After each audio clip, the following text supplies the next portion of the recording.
सवाल number 3, 10 semi वाले वृत्त की जीवा केंद्र पर एक समकोण अंतरित करती है।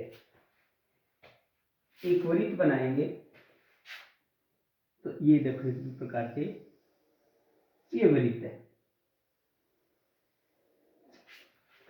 वृत्त की त्रिज्या 10 सेमी। त्रिज्या कितनी है? 10 सेमी वाले। ये 10 सेमी की त्रिज्या। 10 सेमी वाले वृत्त की जीवा केंद्र पर एक समकोण अंतरित करती है। समकोण यानी 90 डिग्री का कोण बनाती है। 90 डिग्री का 10 सेमी त्रिज्या, यहाँ त्रिज्या शब्द नहीं लिखा। 10 सेमी त्रिज्या वाले वृत्त की जीवा, वृत्त की जीवा है ये, इसको जीवा कहते हैं। और जीवा ये केंद्र के ऊपर 90 डिग्री का कोण बनाती है। अंतरित माने बनाती है। कहाँ बनाती है? केंद्र पर बनाती है। कितनी डिग्री कोण बनाती है? समकोण यानी 90 डिग्री का बनाती है। त्रिज्या कितनी है? 10 सेमी।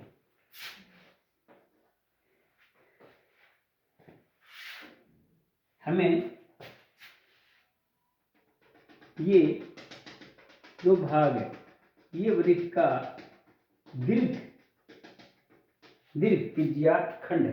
तो लिखेंगे दीर्घ त्रिज्या खंड का क्षेत्रफल। दीर्घ त्रिज्या खंड का क्षेत्रफल पाई आर स्क्वायर। क्यों? एक वृत्त है, वृत्त का पूरा क्षेत्रफल पाई आर स्क्वायर होता है, परंतु हमें ये भाग कुछ करना है। तो ये थीटा बटा में 360 डिग्री यहां पर लिखेंगे। अब बराबर लिखेंगे पाई का मान, पाई बराबर 3.14 दिया है। इस बार इस सवाल के अंदर पाई का मान 3.14 लिखा है। कम पाई का मान 3.14 गुणा आर का मान 10 है, 10 इसके गुणा थीटा। अब हमें ये कोण कितना है? 90 डिग्री। तो शेष कितना कोण रहेगा? क्योंकि एक बिंदु पर बने हुए कोणों का योग कितना होता है? 360। तो इसमें से 90 हम कम कर देते हैं तो कितना बच गया? 0 60 270 270 है वो शेष यहां से लेकर के यहां तक जो कोण निर्मित हो रहा है इसका मान है 270 डिग्री। तो यहां पर हम थीटा का मान क्या लिखेंगे? 270 बटा में 360 लिख देंगे। उसके बाद में हम इसकी दशमलव हटा देंगे। हटाएंगे तो हम जानते हैं कि 2 अंक है इस तरफ, तो हम यहाँ पर 100वां भाग है। ये 100वां भाग इसलिए 100 नीचे लिख दिया। 10 को 10 से गुणा करेंगे, 10 का वर्ग यानी 100 ही आएगा, गुणा 270 बटा में 360। अब हम एक जीरो से एक जीरो को काट देंगे और 3 के पाड़े से कटता है 3, 9 के पाड़े 9 तिये 27 और 9 चौके 36, 9 के पाड़े से कट रहा है और 100 से ये 100 कट गए। अब हम देख रहे हैं 314 गुणा में 3, 314 गुणा में 3 बटा में 4। ठीक है। अब इसको गुणा करके और 4 से भाग दे देंगे। तो हम क्या करेंगे? 314 में यहाँ लिखेंगे 314 गुणा में 3, 4 तिये 12 हासिल 1, 3 1 4, 3 तिया 9। तो हमारे पास में 942 आ गया। तो 942 में भाग किसका देना है? 4 का, तो 4 लिख देंगे। 4 1 4 दूनी 8 तो -8, फिर 1 और ऊपर से 4 14 बन गए। 4 तिये 12, 4 तिये 12,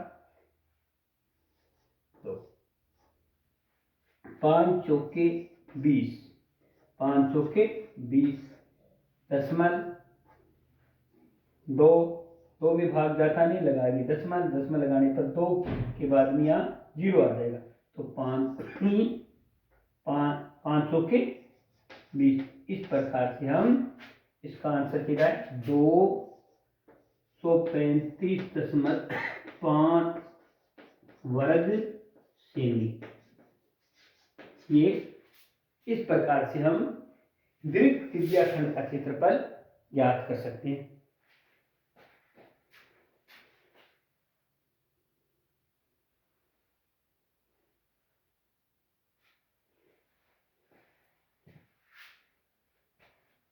वृत्त खंड का क्षेत्रफल, ये 2 खंड है वृत्त का, ये छोटा, इसलिए इसको लघु वृत्त खंड का क्षेत्रफल हम जानते हैं। लिखेंगे यहाँ पर लघु, क्या लिखेंगे, लघु वृत्त खंड का क्षेत्रफल, ऐसे लिख करके। तो हम ये जो त्रिज्या खंड का क्षेत्रफल है, ए से ओ, बी और यहां से यहां तक लघु त्रिज्या खंड का क्षेत्रफल है, उसमें से समकोण त्रिभुज का क्षेत्रफल घटा देंगे, तब वृत्त खंड का क्षेत्रफल प्राप्त होगा, लघु वृत्त खंड का क्षेत्रफल। तो लघु त्रिज्या खंड का क्षेत्रफल माइनस समकोण त्रिभुज का क्षेत्रफल, ऐसे लिखें। लघु त्रिज्या खंड का क्षेत्रफल, लघु त्रिज्या खंड का क्षेत्रफल माइनस समकोण त्रिभुज का क्षेत्रफल। अब हम यहाँ बराबर के शब्द में बराबर लिखेंगे, तो पाई r स्क्वायर थीटा बटा 360 लघु त्रिज्या खंड के सूत्र माइनस समकोण त्रिभुज 1/2, क्या लिखेंगे, आधार a, आधार गुणा में ऊंचाई, ये लगाते हैं अपने, दिया गया 3.14 गुणा r का मान 10 है, 10 की स्क्वायर गुणा थीटा का मान 90 बटा में 360 माइनस 1/2, आधार का मान 10 और ऊंचाई का मान 10 इंटू 10। अब हम इसकी दशमलव हटा देंगे, तो हम देखते हैं जैसे ही हम इसका दशमलव हटाएंगे तो नीचे क्या लगा देंगे, 100 लिखेंगे। अब हो गया 314 गुणा में 10 को 10 से गुणा यानी 100 आ गया, और बटा में 100 है, गुणा में 90/360 माइनस 100 को 100 से 10 को 10 से गुणा किया 100 बटा में 2। अब देखते हैं हम 100 से ये 100 कट गया, 90 एकम 90, 90 चौके 360 होता है। तो अब हमारे पास में 314 बटा में 4 माइनस 100 में 2 का भाग दिया तो 50 आ गया, कितना आ गया 50। अब हम क्या करेंगे, 314 में 4 से भाग दे देंगे, 4 7 चौके 28, 7 चौके 28, 29 30 31, तो कितने आए 3 और ऊपर से 8, 4 8 32, 4 8 32, तो यहाँ 32 लिखेंगे, 2 आ गया शेष दशमलव, और 4 5 20, 4 5 20, तो हम देखते हैं 78.5 वर्ग सेमी इसका क्षेत्रफल आया लघु त्रिज्या खंड का 78.5। तो 78.5 में से अपने को 50 कम करने हैं, तो यहाँ 50 कम कर देते हैं, तो कितना आएगा 28.5, तो यहाँ लिखेंगे अपने 28.5 वर्ग सेमी। इस प्रकार से हम इस सवाल को पूरा करेंगे।